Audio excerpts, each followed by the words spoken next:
وعہدہم راعون، اہل ایمان امانتوں کے امین ہوتے ہیں اور جو وعدہ کرتے ہیں، جو عہد کرتے ہیں اسے پورا کرتے ہیں، یعنی امانتوں کا خیال رکھنے والے اور وعدے کا خیال رکھنے والے ہوتے ہیں۔ یہ پانچویں اور چھٹی صفت ہے۔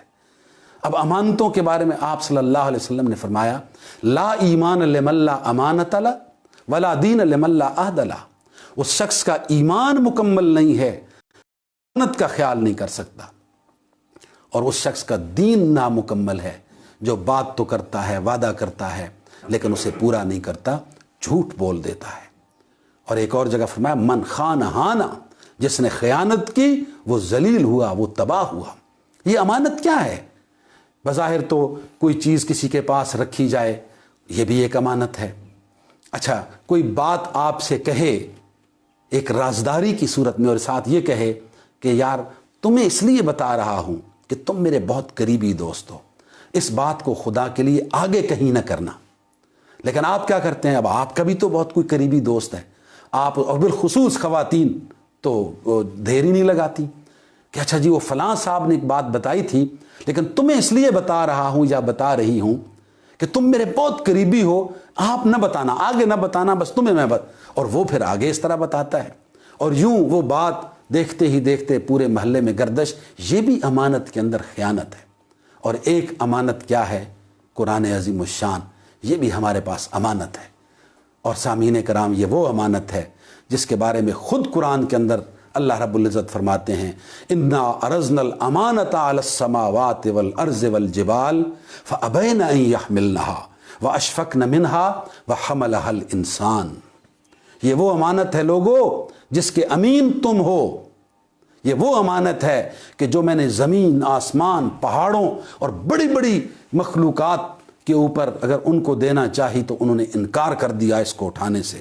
یہ امانت ہے جسے میں اور آپ لے کر اور بہت ہلکا سمجھ کر بھلا بیٹھے ہیں۔ یہ وہ امانت ہے، ہم اس کا کتنا حق ادا کر رہے ہیں؟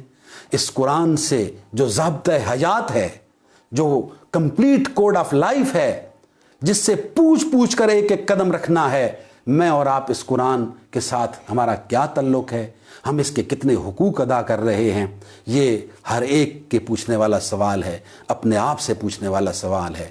کل قیامت کے دن یہ قرآن ہوگا اور ہم ہوں گے، کہیں ایسا نہ ہو کہ اس کے ہاتھ ہوں اور ہمارا گریبان ہو کہ یا اللہ پوچھئے محمد کی اس امت سے، پوچھئے صلی اللہ علیہ وسلم جو قرآن کے امین تو تھے، حاملین قرآن تو کہلاتے تھے، لیکن ان کی آنکھوں کے سامنے قرآن کی بے حرمتیاں ہوتی تھیں، ان کی موجودگی میں قرآن کے اوراق کو نعوذ باللہ ٹائلٹ کے اندر جو ہے وہ بہا دیا جاتا تھا، قرآن کی بے حرمتی ہوتی تھی، قرآن کے قوانین کی دھجیاں اڑائی جاتی تھیں، قوانین ان کی اسمبلیوں میں پاس ہوتے تھے، لیکن یہ چپ چاپ بیٹھے رہتے تھے، ان کی زبانیں نہیں ہلتی تھیں۔ اس بات کا جواب بھی ہمیں سوچنا ہے اپنے رب کے ہاں۔ تو یہ امانتوں کا خیال۔ اسی طرح دوسری بات، جو وعدہ کرتے ہیں وہ پورا کرتے ہیں۔ لا دین لمن لا عہد لا، ہم دن میں کئی مرتبہ وعدہ کرتے ہیں ایاک نعبد و ایاک نستعین، اے اللہ تیری ہی عبادت کریں گے، تجھ ہی سے مدد مانگیں گے۔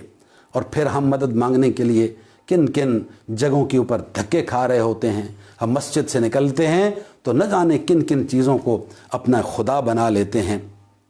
تو یہ پانچویں اور چھٹی صفت بیان کرنے کے بعد ساتویں اور آخری صفت پھر نماز کے بارے میں ہے۔ والذین هم علی صلواتہم یحافظون، اہل ایمان نمازوں کی حفاظت کرتے ہیں۔ یہاں پھر نماز پڑھنے کا ذکر نہیں ہے، نماز پڑھنے کا تذکرہ نہیں ہے، بلکہ یہاں فرمایا نمازوں کی حفاظت کر۔ پہلی صفت بھی نماز، آخری صفت بھی نماز۔ یہاں سے آپ نماز کی اہمیت کا اندازہ تو لگا لیں کہ اہل ایمان کے لیے، اہل اسلام کے لیے نماز کا کیا مرتبہ، کیا درجہ ہے۔ شروع بھی نماز سے ہوا اور اختتام بھی یہاں فرمایا نمازوں کی حفاظت کر۔ اب نمازوں کی حفاظت کیا ہے؟ یعنی نماز کو پورے خشوع و خضوع کے ساتھ، آداب و شرائط کے ساتھ پڑھنے کے ساتھ ساتھ مفسرین لکھتے ہیں کہ نماز کی حفاظت، ان الصلاۃ کانت علی المؤمنین کتابا موقوتا،